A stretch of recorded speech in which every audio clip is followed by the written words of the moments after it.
Kasus aborsi terjadi lagi di Provinsi Sumatera Selatan, Sumsel. Sebelumnya mahasiswi Unsri lakukan aborsi sebabkan ibu bayi meninggal.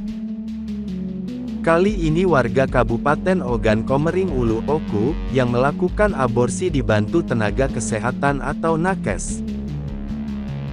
Dua sejoli yang melakukan perbuatan di luar nikah hingga hamil, pasangan kekasih PA, 22 tahun, pemuda warga Kelurahan Talang Jawa Kecamatan Batu Raja Barat, dan SR, 22 tahun pacarnya, warga Kecamatan Semidang Aji, Oku. Terungkapnya kasus aborsi ini dari postingan di sosial media atau sosmed. Kemudian pihak kepolisian melakukan pengembangan kasus ini, dan didapati pasangan di luar nikah tersebut.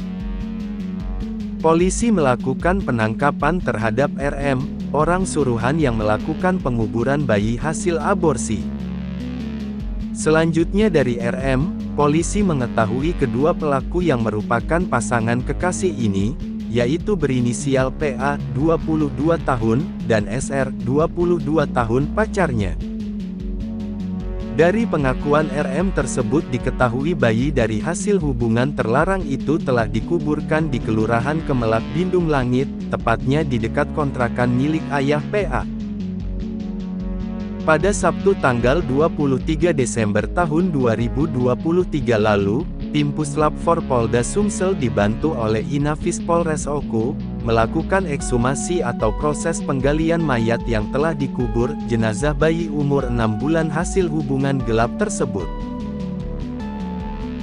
Dari keterangan RM, jika dirinya diminta PT untuk menguburkan bayi pasangan yang keguguran. Karena dapat tekanan, akhirnya RM bersama PT menguburkan bayi tersebut di areal hutan dekat kontrakan milik SR pada saat menjelang maghrib. Bermodal dari keterangan RM, akhirnya polisi mendatangi TKP tempat dikuburnya bayi tersebut. Setelah mendapatkan titik lokasi, kemudian polisi mengamankan pasangan PA dan SR.